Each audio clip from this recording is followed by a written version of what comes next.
younger. And that deep three-point shot, it's not just a novelty. They all, yes, count for 3 points, but Clark's seemingly unlimited range forces defenders to guard her much further away. The Indiana Fever just made a move that nobody saw coming. Caitlin Clark has been hunted, fouled, and physically targeted all season long, and the front office finally answered. Not with a name that trends on Twitter, not with a highlight reel free agent, with something far more dangerous. A 6'3" enforcer who doesn't need the spotlight. She is the shield. The kind of player dynasties are built around, not built for. Clark's universe just got a bodyguard. And the league? The league should be terrified. Who is she? Why does she change everything? And what does this mean for Indiana's championship run? Stay with us. We're about to reveal the truth they don't want you to know. The season that almost broke everything. Before we talk about the solution, we have to be honest about the problem. In the 2025 Indiana Fever season was supposed to be a statement year. General manager Amber Cox spent the entire offseason building what looked, on paper, like a genuine championship contender. They re-signed Kelsey Mitchell on a supermax deal worth $249,244. They brought in veteran forward Natasha Howard, 3-time WNBA champion and 2019 Defensive Player of the Year. Well, but just running down the floor, if you're big and on a one-year, $214,466 deal. They added 6'4" wing Sophie Cunningham through a 4-team trade. They even signed 6-time All-Star DeWanna Bonner to give the roster championship DNA. The locker room looked ready. The coaching staff, led by new head coach Stephanie White, who had gone 55-25 in 2 seasons with the Connecticut Sun, looked sharp. The schedule was set. The cameras were rolling, and then everything fell apart at once. Caitlin Clark, the player this entire franchise is built around, went down with a groin injury that refused to heal. She played only 13 games. And she is snubbed from the court. Then backup point guard Sydney Colson tore her ACL. Guard Ari McDonald broke a bone in her foot. Sophie Cunningham tore her MCL. Chloe Bibby suffered a knee injury. The Fever had 9 different starting lineups across the season. 16 different players rotated through the roster. And DeWanna Bonner, the big signing, the veteran presence they thought would anchor the locker room, never found her footing. She lost her starting spot, missed 2 weeks due to personal reasons, requested a trade, and was waived on June 25th after the Fever could not find any takers. She averaged just 7.1 points and 3.8 rebounds in 9 games. She publicly said the fit did not work out. This was not a small failure. Nah, this was a warning. A 6'4", 2-time champion. DeWanna Bonner, you made history today, moving into 3rd place, passing a legendary player like Tina Thompson. 6-time All-Star walked into the Caitlin Clark ecosystem and got spit right back out. Not because she was a bad player, but because ego and fit are 2 completely different things. And the Indiana Fever, after all of it, are still standing. Kelsey Mitchell had the best season of her career, averaging a franchise record 20.2 points per game. Natasha Howard started all 44 games, averaging 11.4 points and 6.6 rebounds, and led the Fever to the Commissioner's Cup title. Aaliyah Boston was steady and dependable as always. The Fever dragged the eventual champion Las Vegas Aces to overtime in a deciding Game 5 of the playoff semifinals without Clark, without Cunningham, without a full roster, without Clark.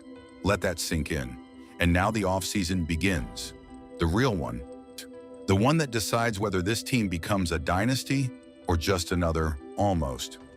What Clark actually needs here is the mistake most people make when they talk about building around a superstar. They think about scoring.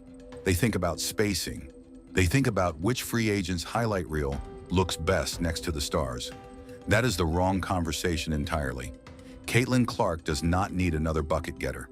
She led the entire WNBA in assists during her rookie year at 8.4 per game, a record-breaking number that no rookie in league history had ever touched. She makes everyone around her better. The ball finds open shooters when she's on the floor. The transition game runs at her pace. Caitlin has a reaction like that. There could be some more coming. The offense breezes through her. What she needs is protection, physical protection. During her rookie season in 2024, our Clark was targeted relentlessly. Veterans who had spent years building their brands watched a 22-year-old walk into their league and sell out arenas overnight. They responded the only way some people know how, with hard fouls, with cheap shots, with physicality that the referees consistently failed to call. Clark took every hit and kept playing. She did not complain publicly. She did not call out opponents by name. She just kept showing up. But bodies have limits. 2 groin injuries and a severe ankle sprain in 2025 proved that even the toughest players break down. Seeing Caitlin Clark hit the floor, but never staying down this long. When they absorb enough punishment without protection. And here's the part that gets overlooked in most of these conversations. Clark is 5'11". She plays point guard. She drives into traffic. She draws contact at the rim. She takes charges. Every single game, where she is putting her body in situations that a player her size was never built to survive alone. The WNBA is a physical league. The defenders are athletic, strong, and when they see a superstar, motivated to make a statement. Clark needs someone standing next to her on that floor who makes opponents think twice before they throw a shoulder into her on a drive. Look at history for a second. Michael Jordan won his first NBA title in 1991. He was 28 years old. Before that, he was brilliant but could not get past the physical Detroit Pistons. On that Michael, he had always been our closer. So The Pistons had a specific defensive scheme built entirely around punishing Jordan every time he touched the paint. The solution was not another scorer. It was Scottie Pippen learning to defend, and Dennis Rodman coming in to outwork everyone under the boards. Rodman averaged just 7.9 points per game across his career, 7.9, and he won 5 championships because rebounding, defending, and physical toughness matter in ways the scoreboard does not always show. Stephen Curry's first championship in 2015 only happened because Draymond Green was willing to set brutal screens, banks it in, guard 5 positions, and do every piece of dirty work that never shows up in a box score. Draymond averaged 11.7 points that title run. He was not there to score. Draymond Green is really just one of a kind, man. He was there to create space, protect Curry, and defend the opponent's best player every night. That is a specific personality type, a rare one. Most players want the ball. Most players want the shot. Draymond Green wanted the win, and he was willing to do whatever it took to get there. That is the exact personality the Indiana Fever are hunting for right now. Caitlin Clark's perfect forward is not someone who wants to average 18 points. Her perfect forward is someone who runs the floor without being asked, sets screens that free up shooters, fights for every rebound in traffic, and guards the opponent's best wing or forward without complaining about minutes. She does not need to be flashy. She does not need to trend on social media after the game. She just needs to be present, physical, and completely locked in on making this offense work. There is also a mental side to this that most analysts skip past entirely. Clark is only 23 years old. She is still learning how to lead a professional locker room. She is still learning how to manage a season's worth of pressure and travel and physical punishment. The right forward is not just a basketball piece. She is a steadying presence, a veteran who has been in big moments, who has won before, who can look at Clark on a rough night and say, "This is fine. We have been here. Keep going." The Fever knows this. Amber Cox knows this. Stephanie White, who coached some of the best defensive teams in WNBA history during her time with the Connecticut Sun, knows this better than anyone. A team built around a passer does not need more shooters. A couple tough rolls, I just seem to not be able to. It needs people willing to do the things that never get applauded. The question going into 2026 free agency is simple. Who fits that profile, and will they be willing to come to Indianapolis and do the work without demanding the spotlight? Because the players want the Clark experience for their own brand? Akra, the Fever, has already seen that movie. They know how it ends. The one who showed up. Natasha Howard did not come to the Indiana Fever looking for a bigger role. She did not show up wearing Fever merchandise on social media before the ink was dry on her contract. She did not arrive talking about MVP awards or usage rates. She arrived, signed a one-year deal worth $214,466, laced up her sneakers, and went to work. And in a season that could have broken this team's spirit entirely, Natasha Howard was the one person who never wavered. Consider what Howard actually did in 2025. She started all 44 regular season games. Won't see her the remaining of the third stanza. She averaged 11.4 points and 6.6 rebounds. When Caitlin Clark went down, when the guard rotation collapsed around her, when Kelsey Mitchell was being asked to carry an impossible load, Howard was the constant. She set screens. She grabbed rebounds in traffic. She defended forwards bigger and younger than her without complaint. And when the biggest moment of the season came, the Commissioner's Cup final against the Minnesota Lynx, Howard dropped 16 points, pulled 12 rebounds, dished 4 assists, and came up with 2 steals in a dominant 74-59 Fever victory. She was named the Commissioner's Cup MVP. This is who Natasha Howard is. She has been this player across 4 different franchises. She won a WNBA championship with the Minnesota Lynx in 2017. She won again with the Seattle Storm in 2018. She won a 3rd time with Seattle in 2020. 3 championships, 2 All-Star selections, the 2019 Defensive Player of the Year award, a first-team All-Defense selection. She has done this her entire career. Show up, compete, win. She is now 34 years old and entering free agency as an unrestricted free agent ahead of the 2026 season. Some people will point to her age and say the Fever should look elsewhere. That is a lazy analysis. Well, and who played her college basketball in this arena. Howard averaged 17.6 points and 6.7 rebounds in 27 games with the Dallas Wings in 2024, before a broken foot shortened her season. She came back from that injury in 2025 and started every single game. Her body has not quit on her. Her competitive drive has not softened. More importantly, what Howard brings to this roster is something money cannot manufacture. She brings a culture, a standard, a daily example of what professional preparation looks like.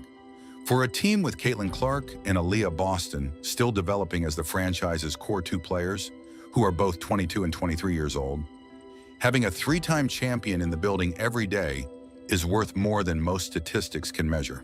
The Fever's front office has a decision to make: re-sign Howard as the proven option or go into the open market and chase an upgrade.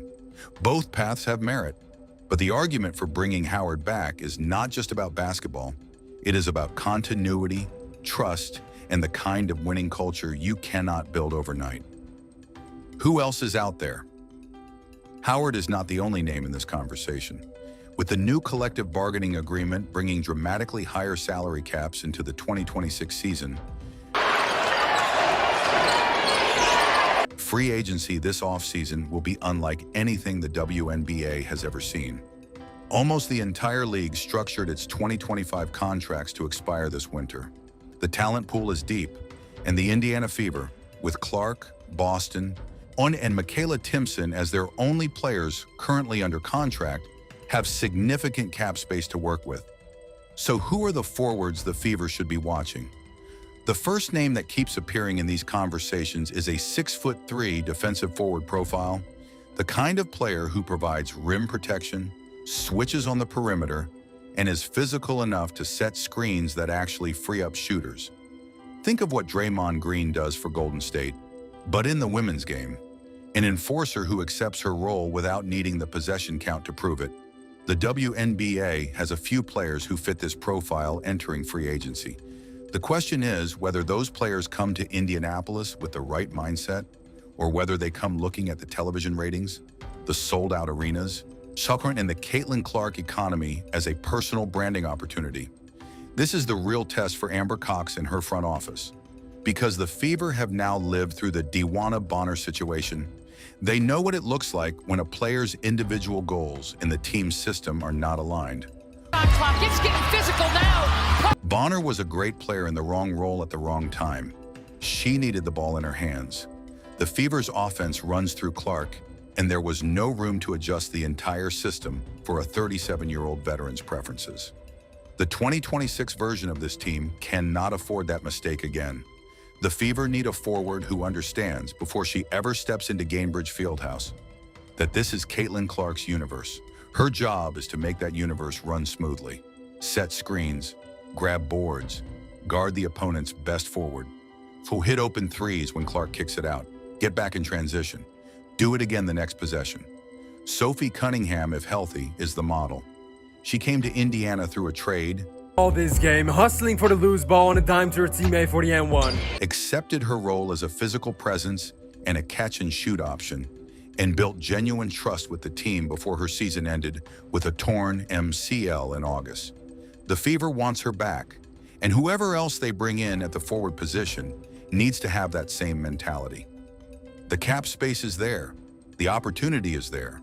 The question is whether the right player, the one who comes to win, not to build a brand, is willing to choose Indianapolis. The CBA shadow over everything. Here is the part of this story that nobody wants to talk about, but everyone needs to understand. All of this, the free agency decisions, the roster building, or the championship ambitions, is happening under the shadow of a brand new collective bargaining agreement that is reshaping the entire financial structure of the WNBA. The old CBA expired after the 2025 season. The new one, negotiated between the players' union and the league's owners, brings changes that will affect every transaction this offseason. The salary cap for 2026 has increased significantly compared to previous seasons, where the cap sat at $1,507,100 in 2025. The new CBA is expected to bring dramatically higher maximums, potentially more than double in some projections,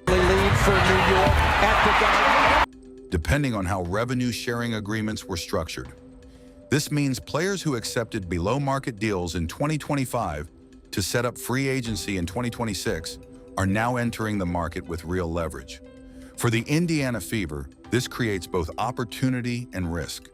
When the opportunity is obvious, Clark's rookie contract, signed in 2024 as a 4-year deal worth $338,056 total, is one of the most team-friendly arrangements in professional sports history. With the new CBA, a player of her talent and commercial impact would command a salary multiple times higher. The Fever are, for now, getting one of the biggest stars in sports at a fraction of market value. That cap savings should be redirected into building the roster around her, and with the new CBA providing more cap space, the Fever can be genuinely aggressive. The risk is more complex. The new salary structure means competing teams also have more money to spend. The New York Liberty, the Las Vegas Aces, the Minnesota Lynx, all of them are building rosters with higher payrolls now. The Fever are no longer the only team that can offer competitive money. Their advantage is the Caitlin Clark factor, the sold-out arenas, the national television exposure, the brand-building opportunities that come with playing alongside the most commercially significant player in women's basketball history. But that advantage only holds if the Fever builds the right team. Pandemonium in Los Angeles. A relief. A team full of players who want the spotlight more than they want the championship will not keep that advantage for long. Free agents are smart enough to understand that a ring with Indiana looks better than a big paycheck on a team that misses the playoffs. The front office has to thread the needle carefully, lock up the players who proved themselves in 2025, Mitchell, Howard, Hall. Add the right forward who brings defense and physicality without demanding touches. And make sure every person in that locker room understands the assignment before they sign on the dotted line. Because 2026 is not about rebuilding, it is about winning. Caitlin Clark will be fully healthy. Aaliyah Boston will be entering her 3rd year as a starter. Kelsey Mitchell just had the best season of her career. The core is there. The culture is being built. The only missing piece is the perfect forward who makes all of it work. This is what the Indiana Fever are chasing. Not just a roster move, not just a free agency headline. They are chasing a championship-level decision, the kind that separates teams that talk about titles from teams that actually win them. The perfect forward for Caitlin Clark is not the biggest name available. She is not the player with the longest highlight reel. She is the player who comes to Indianapolis, looks at what this team is building, and says without hesitation, I am here to win. Everything else comes second. The 2026 season is the one. Clark is healthy. The roster is being rebuilt. The city is ready. Whether the front office makes the right call in free agency will determine whether this team finally breaks through. We will be watching every move, every signing, every decision. This is where dynasties are made or missed. Stay locked in. The truth always comes out.